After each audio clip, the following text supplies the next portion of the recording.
सभी जिलों को प्रतिनिधित्व देने का प्रयास करेंगे। कार्यक्रम सबको लेकर सबको मिलाकर चलाने का एक प्रयास है और इस कार्यक्रम को रूप और रंग देकर एक नए शिखर देने के प्रयास किए श्री दीपक गुहा जी, कार्यक्रम आयोजक और होस्ट और साथ में तकनीकी विशेषज्ञ के रूप में आपके बीच में होंगे। प्रज्ञा मानस परिवार मरौत के व्याख्याकार और गायक, और मैं आरडी साहू आपके बीच में रहूंगा, रघुवर मानस परिवार के व्याख्याकार और मंच संचालक संचालन की भूमिका में और आज के कार्यक्रम के संयोजक के रूप में। आप सबका अभिनंदन। और आइए इन पंक्तियों के साथ मैं आमंत्रण दूं श्री रविंद्र कुमार साहू जी को। कथा है एक सन्यासी अविनाशी की। कथा है एक सन्यासी अविनाशी की, जो मर्यादा मन में पाले, वस्त्रधारी वलकल वाले, जनक नंदन का संगी, सेवक जिसका बजरंगी, हो पितृवचन बद्ध प्रवासी, भाई भाई सहित एक वनवासी। ऐसे राम जी की कथा को कहने के लिए प्रथम वक्ता के रूप में श्री रविंद्र कुमार साहू, कातलबोड़, जिला धमतरी, और विषय जिस पर चर्चा करेंगे रामायण को तो गोसाई महाराज जी बोले, रामायण महामाला रत्नम वंदे नीलात्मचम। राम जी को कहा विश्व रूप रघुवंश बलि, उनके भक्ति को कहा राम भक्ति चिंतामणि सुंदर। तो नाम क्या होगा फिर? तो गोसाई महाराज जी पंक्ति लिखी, राम राम मन दीप दिए, जय जय हरिद्वार। बस इसी प्रसंग पर चिंतन के लिए सादर आमंत्रण श्री रविंद्र कुमार साहू। हम सब वर्चुअल ताली बजा दें और बहुत ही सम्मान के साथ स्वागत करें।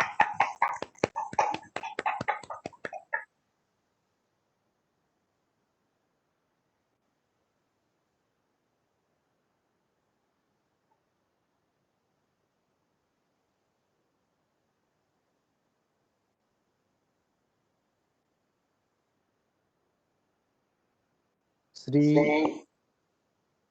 रविंद्र कुमार साहू जी ग्राम कातलगढ़ से प्रथम वक्ता के रूप में हमारे बीच जहाँ तक जुड़े हैं, मुझको लगता है आप जुड़े हैं।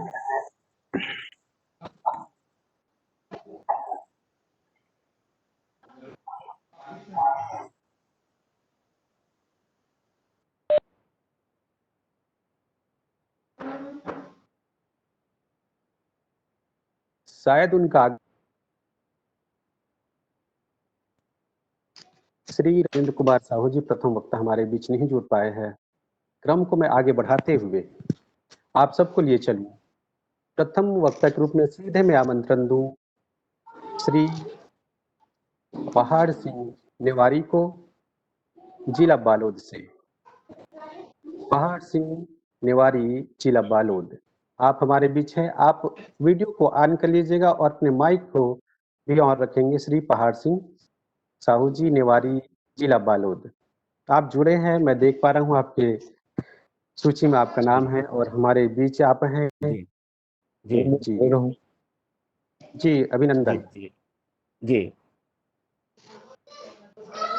बोले श्यावर आईडी भाई जुड़ा रामचंद्र हूँ, की जय। स्पीकर ऑन दे। रामाय रामचंद्राय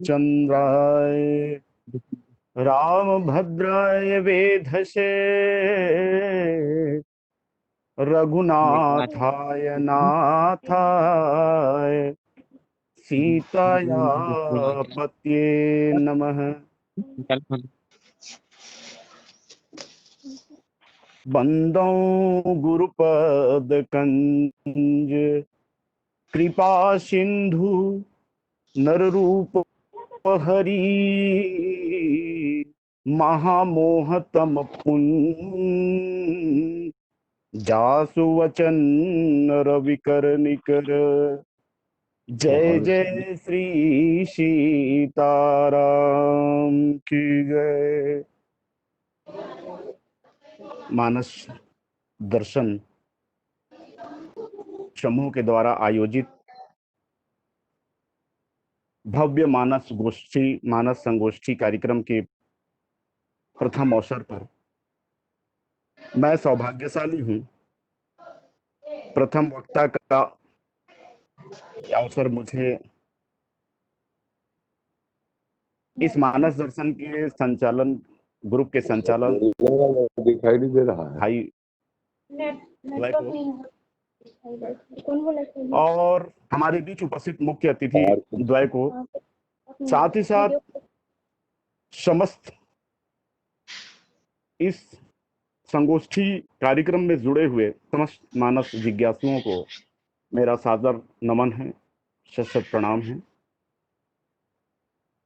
आइए जिस पंक्ति पर हम चर्चा करने जा रहे हैं, निज मति अनुसार और संतन समझस कछु सुने तुम्हें सुनाई सोई। उपंक्ति वस्तुतः वंदना प्रसंग का बाल कांड के दूसरे नंबर का श्लोक है, जहां पर पूज्यपाद बाबा जी लिखते हैं, भवानी शंकरो वंदे श्रद्धा विश्वास रूपिणौ याभ्याम बिना न पश्यन्ति सिद्धा स्वान्तः ईशमीश्वरम्। गोसाई तुलसीदास जी कहते हैं, वंदना प्रसंग लिखते हैं, उसमें वंदना करते हुए, मैं वंदना करता हूं भूत भावन भोलेनाथ और मां पार्वती को, जो क्रमशः श्रद्धा और विश्वास स्वरूप हैं। याभ्याम बिना न पश्यन्ति सिद्धाम, जिसके बिना सिद्धजन भी अंतस्थ स्थित परम पिता परमात्मा को दर्शन नहीं कर पाते, देख नहीं पाते। ये वंदना प्रसंग की दूसरी श्लोक है। इन पर चर्चा करें। आइए इसके पहले मैं रामचरितमानस की उत्तरकांड की और सरल पंक्ति की ओर आप सबों का ध्यान आकर्षण करूं। भगवान राघव कहते हैं उत्तरकांड में, बड़े भाग्य मानुष तन पावा, पाई न जई परलोक संवारा।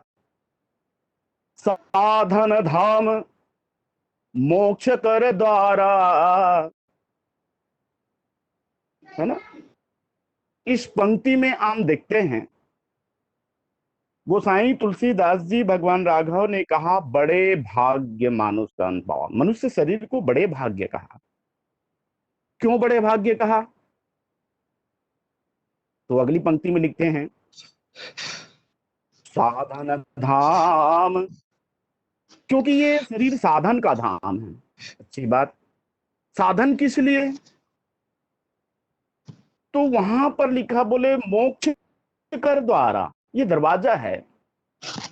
एक कदम अंदर तो मोक्ष की ओर, मुक्ति की ओर, और एक कदम बाहर तो संसार की ओर, जगत की ओर। प्रश्न ये है कि मुक्ति क्या है? मोक्ष किसे कहें? जीवात्मा विश्वात्मा में जाकर के एकाकार हो जाए, जीव अपने सहज स्वरूप को प्राप्त कर ले। जीव जो है आनंद की अनुभूति कर ले। मैं कौन हूं इसकी अनुभूति जब हो जाए, आत्मा का परमात्मा में वास हो जाए, आत्मा परमात्मा में लीन हो जाए, तो उसे मुक्ति कहते हैं। चलिए ठीक है। प्रश्न ये उठता है, हम सब जीव उस परमात्मा को ढूंढे कहां? उस परमात्मा को ढूंढे कहां?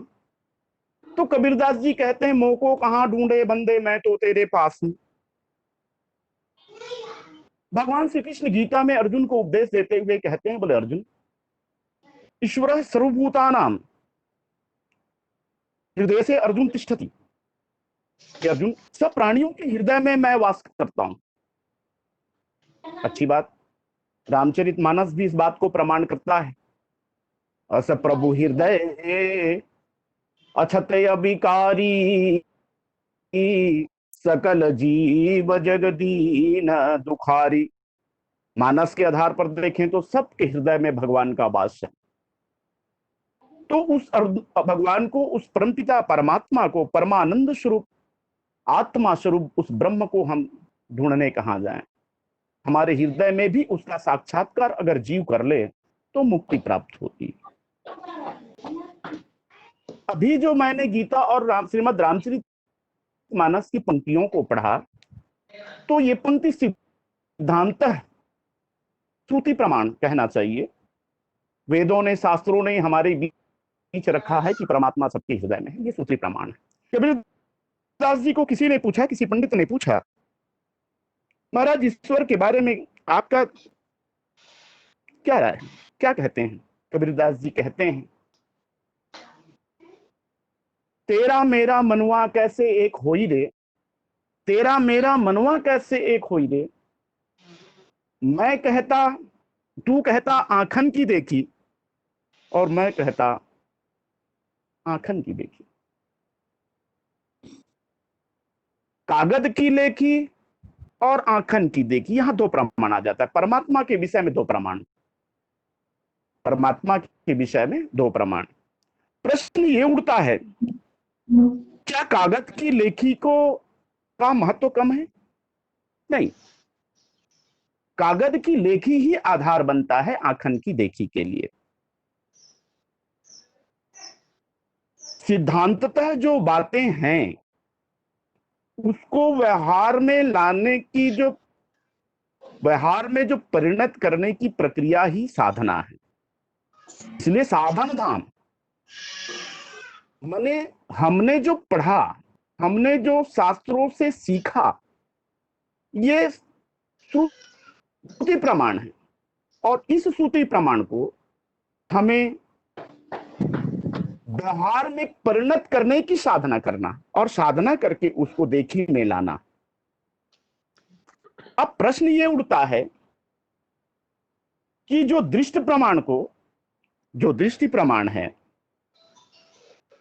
उस दृष्टि प्रमाण को लिए हम अर्थात ईश्वर के दर्शन के लिए गोसाई तुलसीदास जी रामचरितमानस के इस श्लोक में भवानी शंकरो वंदे श्रद्धा विश्वास रूपिणां याभ्याम बिना न पश्यन्ति सिद्धा स्वांता ईश्वरम, ईश्वर इतने निकटस्थ हैं, हमारे हृदय में हैं, और ऐसे ही परमात्मा को हम दर्शन कैसे करें? हम निकटस्थ ईश्वर से दूर क्यों हैं? तो गोसाई तुलसीदास जी यहां दो अपेक्षा, दृष्टि के लिए दो अपेक्षाएं करते हैं, और वो अपेक्षाएं जो है श्रद्धा और विश्वास।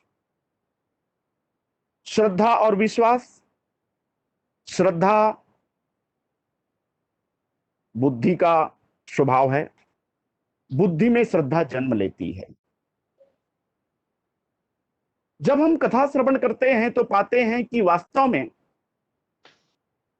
बुद्धि स्वरूपा मां पार्वती का जन्म होता है, बोलने वाले बुद्धि स्वरूपा मां पार्वती का जन्म होता है, और जो विश्वास है वो हृदय का सहज स्वभाव है। इसलिए भगवान शंकर जो है अजन्मा है। तो ये दृष्टि भवानी श्रद्धा और विश्वास की बात करते हैं। मैं इस प्रसंग पर कुछ बातें रखूं, कथानक दृष्टि से हम आगे बढ़ें।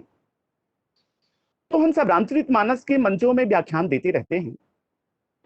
हम देखते हैं कि रामचरित के पहले भगवान शिव के चरित्र की वर्णन गोसाई तुलसीदास जी ने किया है, और इस पर हम सब लगभग मानस मंचों में चर्चा करते रहते हैं। बोले ऐसा क्यों है? तो कहा जाता है जब तक हमारे जीवन में भगवान शंकर का चरित्र उतरेगा नहीं, हमारे अंतःकरण में, हमारे हृदय में नहीं आएगा, तब तक जो है भगवान का, राम का चरित्र भी हम हृदयंगम नहीं कर सकते। यहां तक कि भी दिखाई देता है भगवान राघव और श्री सीता जी के ब्याह के पहले भगवान भोलेनाथ और मां पार्वती का ब्याह का संयोग, अर्थात शिव चरित्र पहले। गोसाई तुलसीदास जी भगवान शंकर और मां पार्वती की वंदना ही क्यों, दूसरे नंबर में ही वंदना ही क्यों? तो रामचरितमानस के आधार पर यह बात आती है निकल के,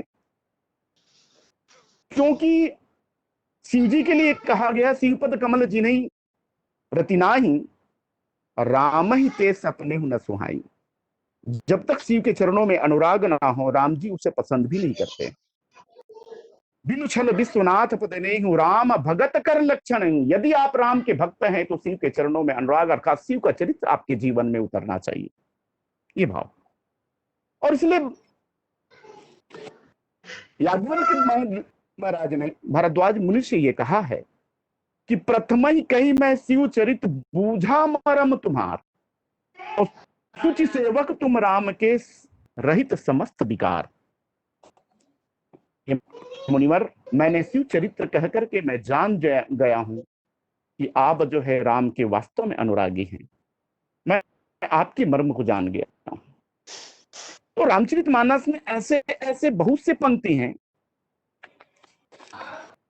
कि शंकर विजानन भगत पावहि मोरी, कोई अकाल जो छल तजी से ही भगति मोरी तही शंकर देही। ऐसे ऐसे पंक्तियां रामचरितमानस में ही प्रमाण करती है राम को भजने के पहले शिव जी को भजा जाए, ये भाव आती हैं। चलिए ठीक है, ये मानस के आधार पर प्रमाणित होता है कि भगवान शिव जी की वंदना और पार्वती की वंदना, जैसे धन्य धन्य गिरिराज कुमारी तुम समान नहीं को उपकारी, पूछन चस रघुपति प्रसंगा सकल लोक जग पावनी गंगा। इस पावनी गंगा को आपने इस धराधाम पर उतारने का एक प्रयास किया है जो मेरे मानस में है, तो उसको पहले आधार मानकर गोसाई तुलसीदास जी ने वंदे भवानी शंकरो वंदे की बात कही। आइए, जिसको मैं जहां से छोड़ा था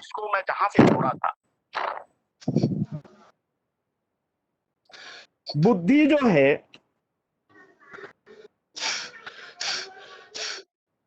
श्रद्धा जो है बुद्धि का धर्म है, और विश्वास जो है हृदय का स्वभाव है, हृदय का धर्म है। यहां से मैं आगे बढ़ूं। देखिए, बुद्धि को मैंने जन्म लेता है कहा, और ये जन्म लिया कहां है, तो बोलो मैना के गर्भ से, हिमाचल राजा की बेटी से, हिमाचल राजा की बेटी बनकर। इसके पूर्व उसकी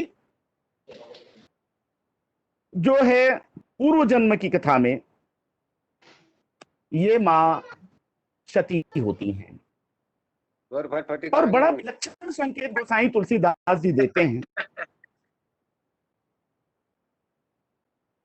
ये दोनों जो है वेद दे रहे हो ना, पार्वती का संबंध भी मैना अर्थात बुद्धि से है, और सती का संबंध भी देखा जाए तो दक्ष से है, और दक्ष मतलब बुद्धिमत्ता, चतुराई। दोनों जो है सती और ये बुद्धि से ही कहीं न कहीं जाकर के जुड़ी हुई है, लेकिन फर्क है। सती जुड़ी है दक्षता से, बुद्धिमत्ता के अहंकार से जुड़ी हुई है, और समय पापा करके जो है वह उसका संस्कार सती के जीवन में दिखाई देता है। मां पार्वती का संबंध जरूर बुद्धि से है, लेकिन नहीं दिखे, वह भगवान हिमाचल राज पर्वत से, और पर्वत अडिग अचल अबिचल होता है, इनसे जुड़ा होता है। और लाल किसी आदत है। चलिए, वस्तुतः इस प्रसंग के माध्यम से गोसाई तुलसीदास जी बुद्धि के जो 7 दोष होते हैं, इस 7 दोषों के निराकरण के अवसर प्रदान करते हैं। रामचरितमानस में यदा कदा वर्णन जो है बुद्धि के दोषों का किया गया है। सती और दक्ष की प्रसंग में जो बुद्धि के 2 दोष हैं, एक संशयात्मकता वृत्ति और दूसरा अहम की वृत्ति।